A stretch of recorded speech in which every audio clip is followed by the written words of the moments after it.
Hai semuanya, apa kabar? Jumpa lagi dengan Pak Guru ya. Hari ini kita akan belajar tema 1, subtema 3, pembelajaran ke-6. Simak baik-baik ya.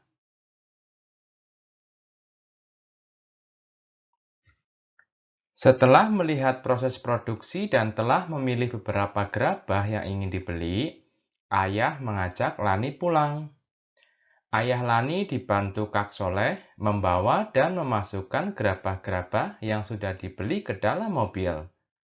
Lani ingin sekali membantunya, tetapi ayahnya melarang. Lani, kamu tidak usah membantu membawa gerabah-gerabah ini ya. Ukuran gerabahnya besar dan juga berat. Kamu nanti tidak kuat, kata ayah Lani.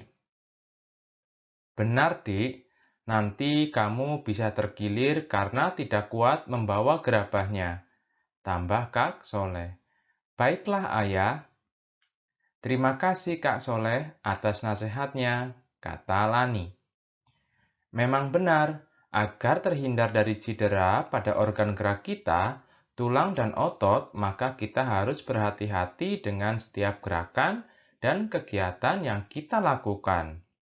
Kita jangan sampai membebani kerja organ gerak kita dengan gerakan-gerakan dan beban-beban di luar batas kemampuannya. Jika terjadi cedera atau gangguan pada organ gerak kita, maka kita sendiri yang akan rugi. Kita akan merasakan sakit dan tidak bisa melakukan gerakan dan kegiatan sebagaimana mestinya lagi. Oleh karena itu, kita harus menjaga organ gerak kita dengan sungguh-sungguh. Cara mencegah terjadinya kelainan pada organ gerak kita. Dengarkan baik-baik ya. Yang pertama, untuk menghindari kelainan kaki X yang merupakan bawaan sejak lahir, ibu hamil dianjurkan untuk memperbanyak mengkonsumsi sayuran dan minuman susu yang berkalsium. Nah, ini ada minuman susu dan sayur-sayuran. Ini baik bagi ibu hamil agar anaknya terhindar dari penyakit polio. Yang kedua, agar terhindar dari artritis, sebaiknya selalu menjaga metabolisme asam urat dalam tubuh dengan membatasi makanan yang dapat meningkatkan asam urat. Ini kalau kalian banyak makan yang berlemak, kalian akan gendut. Kemudian, kadang kakinya susah untuk berjalan. Yang paling parah, sering terjadinya semutan. Ya, hindari hal-hal seperti ini ya. Yang ketiga, agar terhindar dari kelainan lordosis, kifosis, dan skoliosis, sebaiknya melakukan olahraga secara teratur dan menghindari kebiasaan sikap tubuh yang salah. Misalnya dengan menerapkan posisi duduk yang benar, menyangga tulang belakang dalam keadaan lurus saat tidur. Ini posisi duduk yang benar adalah yang paling atas. Itu tegak ya. Yang bawah itu kurang baik. Kalau yang bawah bisa mengakibatkan yang namanya kifosis atau bungkuk ke depan. Hindari duduk yang seperti di bawah ya. Kalian harus jaga sikap seperti duduk yang di atas. Yang keempat, agar terhindar dari osteoporosis, dianjurkan untuk mengkonsumsi makanan dan minuman yang banyak mengandung kalsium dan diimbangi dengan olahraga yang teratur. Ayo, kita olahraga teratur. Jangan sampai 1 minggu nggak pernah olahraga. Nanti badan kita lemes. Terus, sering-seringlah minum air putih agar tubuh kita itu tidak dehidrasi atau kekurangan cairan tubuh. Itu menyebabkan otot-otot kita akan sering tegang ya. Yang kelima, agar terhindar dari rahitis, dianjurkan untuk banyak mengkonsumsi telur, susu, dan minyak ikan, serta berjemur di pagi hari. Yo, kita berjemur di pagi hari yo, agar tubuh kita sehat dan organ gerak tubuh kita semakin bugar. Tidak lemes lagi, tidak pegel-pegel lagi, ya.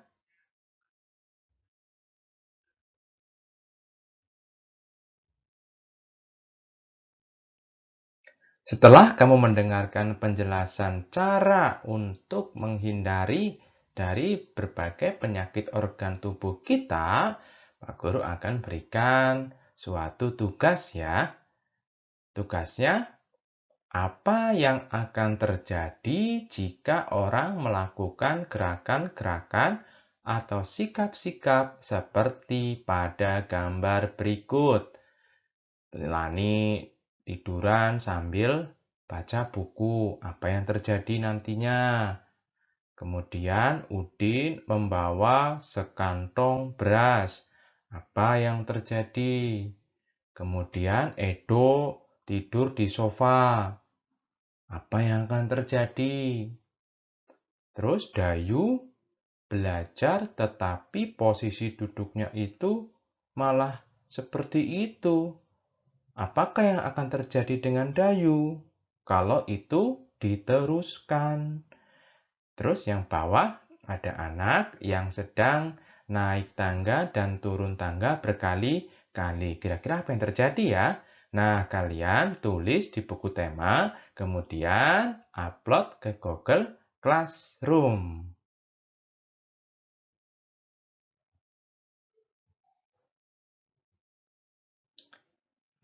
Anak-anak, Pak Guru punya bacaan ini. Bacaannya, bocah terkuat di dunia pecahkan rekor. Wah, kalau dilihat dari gambarnya, bocah itu kekar sekali ya.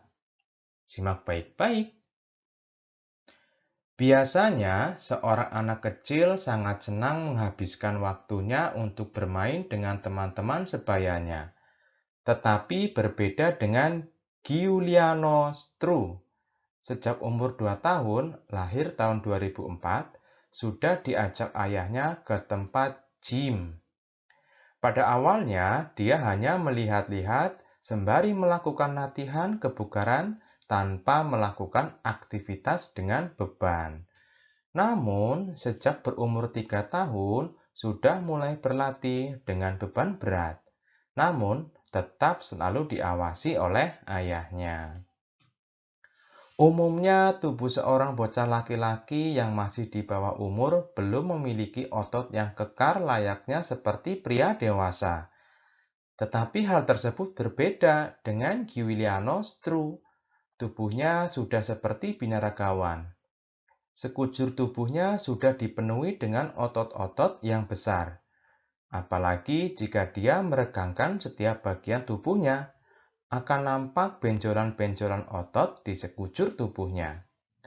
Untuk mencapai tubuh yang sedemikian kekarnya, Giuliano Stru melakukan latihan angkat beban 2 jam sehari bersama dengan adiknya.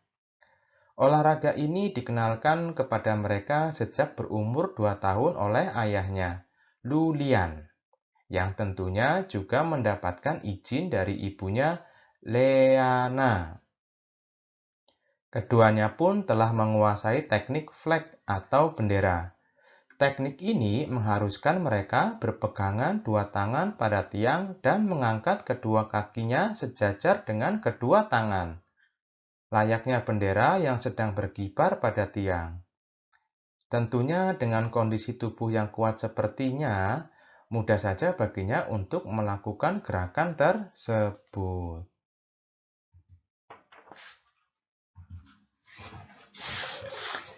Ayahnya menginginkan anak-anaknya melakukan latihan angkat berat dan mendorong untuk memiliki tubuh yang kekar. Bak binaragawan bukannya tanpa sebab. Ayahnya terinspirasi oleh mantan atlet binaraga dunia yang juga bintang film laga Arnold Schwarzenegger. Saat ini, idolanya tersebut menjadi gubernur California, Amerika Serikat.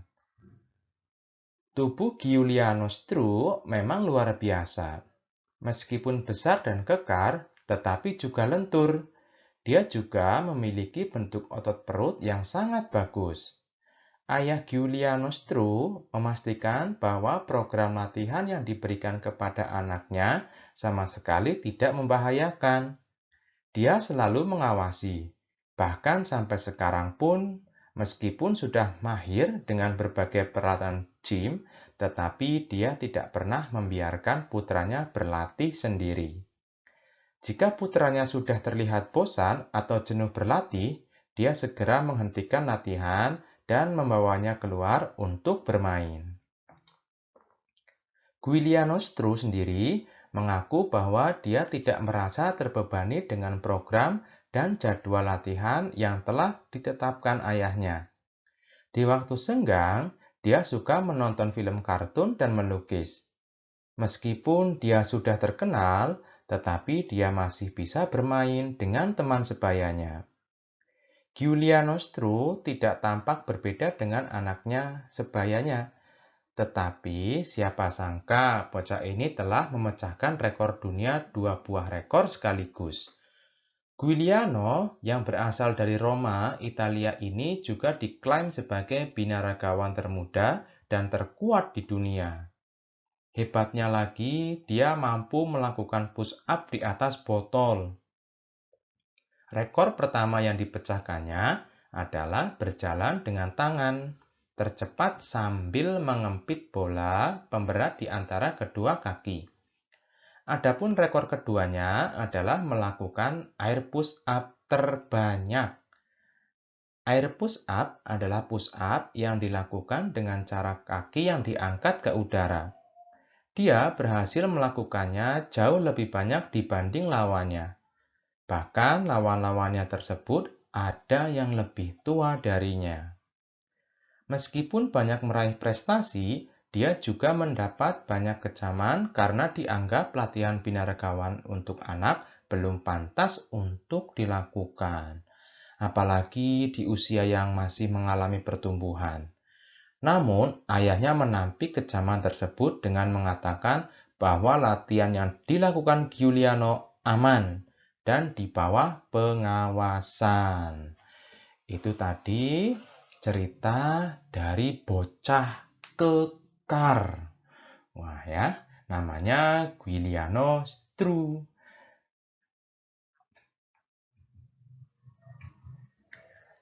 Setelah kamu mendengarkan cerita Giuliano Stru, Pak Guru akan memberikan tugas mencari ide pokok. Pak Guru contohkan paragraf pertama ya. Biasanya seseorang anak kecil senang menghabiskan waktu bermain dengan teman-teman sebayanya. Giuliano Stru sudah diajak ayahnya ke tempat gym sejak umur 2 tahun. Untuk paragraf 2 sampai paragraf 11, silakan kalian cari sendiri ya.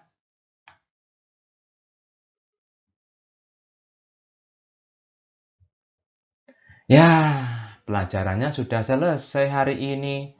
Dan tema 1 sudah selesai. Sampai jumpa di tema kedua. Jangan lupa subscribe.